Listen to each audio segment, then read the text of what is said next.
बिस्मिल्लाहिर्रहमानिर्रहीम अस्सलाम वालेकुम। Welcome to Stovan. I hope आप सब ठीक होंगे। मैं भी बिल्कुल ठीक अल्हम्दुलिल्लाह।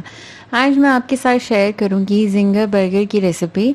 ये बिल्कुल रेस्टोरेंट स्टाइल वाला एग्जैक्ट तो नहीं बनता, क्योंकि जो हम बाहर जाके फ़ास्ट फूड में खाते हैं तो उनके पास कमर्शियल मशीन्स होती हैं इनको फ्राइंग की, और उस सब की वजह से उसका ऑब्वियसली टेक्सचर डिफरेंट होता है।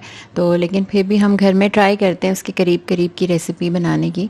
तो चलें चल के आज की रेसिपी स्टार्ट करते हैं। इसके लिए सबसे पहले आपको चाहिए बोनलेस चिकन, और मैंने यहाँ पे चेस्ट पीस लिया था। आप यहाँ पे थाई का बोनलेस फ़िले भी इस्तेमाल कर सकते हैं। मैंने घर पे ख़ुद से फ़िले बनाए थे, लाइक इसके स्लाइसिस किए थे। आप बने बनाए मार्केट से ले सकते हैं, और आप चाहें तो थिकनेस अपनी मर्ज़ी से इसकी कम ज़्यादा कर सकते हैं। मैंने तकरीबन 750 ग्राम्स चिकन लिया था। मैंने 6 बर्गर तकरीबन इससे बनाए थे। और इसके बाद जब फिले करने के बाद आप कोई हैवी चम्मच या इस तरह का फोर्क ले लें। अगर आपके पास इस टाइप की हैमर नहीं है, इसको बेसिकली मीट टेंडराइजिंग कहते हैं, तो आपको इस तरह से उसको प्रेस कर लेना है। इससे ये कि मैरिनेशन बहुत अच्छी होती है और चिकन हमारा बहुत अंदर तक जूसी और बहुत सॉफ्ट बनता है और जल्दी पक भी जाता है। तो ये स्टेप काफ़ी ज़रूरी है।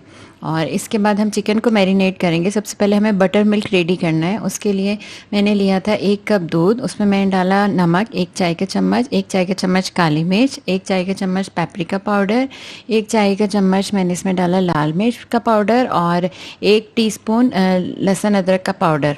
और पाउडर ना हो तो आप पेस्ट डाल सकते हैं, और 3 खाने के चम्मच सिरका। बस ये तमाम चीज़ें डाल के आप इसको मैरिनेट कर दें। चिकन को आपने कम से कम 4 से 6 घंटे इसको मैरिनेट करना है। जितनी ज़्यादा ये मैरिनेशन होगी आपकी, उतनी ही ज़्यादा चिकन में टेस्ट आएगा और उतना ही सॉफ्ट चिकन बनेगा आपका। और ओवरनाइट रख लें तो और अच्छी बात है। और बस चिकन को आप मैरिनेट होने के लिए रख दें साइड पे। इसके बाद हम इसकी कोटिंग के लिए मैदा रेडी कर लेंगे। मैंने यहाँ पे लिया था 2 कप मैदा, और आपने इसके अंदर डालना है 1 चाय का चम्मच पेपरिका पाउडर, आधा चाय का चम्मच लहसुन पाउडर, 1 चाय का चम्मच नमक, 1 चाय का चम्मच कुटी हुई लाल मिर्च, आधा चाय का चम्मच काली मिर्च पिसी हुई, और आधा चाय का चम्मच ऑरिगेनो, और 1 चाय का चम्मच चिकन पाउडर। और ये तमाम मसाले डाल के आप इसको मिक्स कर लें। और इसके बाद हम सॉस रेडी कर लेंगे। इसके लिए मैंने लिया था तकरीबन 1 कप मायोनीज़। इसमें मैंने डाला था 3 खाने के चम्मच मस्टर्ड पेस्ट, 2 खाने के चम्मच चिली सॉस, 1 चाय के चम्मच सिरका, और 2 खाने के चम्मच इसमें चिली गार्लिक सॉस जो केचप होती है हमारी, वो। बस ये सॉस रेडी है आपकी। इसके बाद हम चिकन को कोट करेंगे। चिकन को सबसे पहले आपने मैदे वाली कोटिंग में कोट करना है। आप इस तरह से मैदे में डालें, उसको अच्छे से रोल करें दबा के, और उसके बाद आप थोड़ा सा मैदा इसमें ऐसे छिड़क के और इसको आप पानी में डालें। आपने काउंट करना है तकरीबन 7-8 सेकंड 10 सेकंड आपका चिकन पानी में रहे। उसके बाद आप वापस इसको मैदे वाली मिक्सचर में डालेंगे, और इसी तरह से इसको अच्छे से मैदे में प्रेस कर करके आपने इस तरह से घुमा घुमा के और आपने इसके ऊपर कोटिंग करनी है। और उसके बाद जब आप इसको उठा के इस तरह से झटकेंगे तो आप ये देखिए कितने अच्छे क्रम्स इसके ऊपर बन गए, बिल्कुल जिस तरह हम जिंगर बर्गर बाहर से खाते हैं, बिल्कुल उस तरह से। और यही इसकी कोटिंग बिल्कुल रेडी है। और इस तरह से करके आप इसको प्लेट में रखें, और उसके बाद आप इसको फ्राई करें। फ्राई करने के लिए आप ऑयल ले लें। ऑयल बहुत ज़्यादा गर्म ना हो, बस मीडियम हीट पे हो, और उसके अंदर हम 2-2 करके फिलेज मैंने फ्राई किए थे। और आप कोटिंग इसकी करते जाएं और साथ साथ फ्राई करते जाएं। कोट करके आपने रखना नहीं है ज़्यादा देर।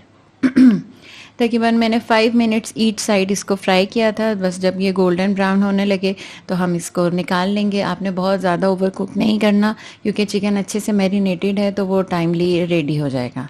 एंड में हम बर्गर्स को असेंबल करेंगे। बन लेना है आपने। ये मैंने बर्गर बन्स लिए थे मार्केट से। मैं इंशाल्लाह आपको घर पे भी बनाना बहुत जल्द सिखाऊंगी। इसके बाद मैंने इस पर रखा था, लगाई थी सॉस, उस पर रखा लेटस। अच्छा, लेटस और सैलड लीव्स में डिफरेंस होता है सलाद के पत्ते में, तो मैंने ये लेटस लीव्स लिए थे। इस पर मैंने रखा फिले और ऊपर से डाली सॉस। आप चाहें तो इसके ऊपर केचप और मायोनीज़ और ऐड कर सकते हैं, और ऊपर आप रख दें बन दूसरा वाला। और ये हमारा बर्गर रेडी है। फ्रेंच फ्राइज़ के साथ इसको सर्व करें। बहुत मज़े का बनता है, ट्राई ज़रूर कीजिएगा एक दफ़ा, और मेरे साथ अपना रिव्यू भी शेयर किया करें। कोई चीज़ समझ ना आए, कोई प्रॉब्लम हो तो मेरे से डिस्कस ज़रूर किया करें। और मिलते हैं नेक्स्ट वीडियो में किसी और मज़ेदार रेसिपी के साथ। इसकी भी मुझे रिक्वेस्ट आई हुई थी काफ़ी दिन से, तो मैंने सोचा चले आज मैं आपके साथ बना के शेयर करती हूँ। और मेरी वीडियो पे लाइक और कमेंट ज़रूर किया करें। तो मिलते हैं नेक्स्ट वीडियो में किसी नई रेसिपी के साथ। तब तक के लिए मुझे इजाज़त दीजिए। अल्लाह हाफ़िज़।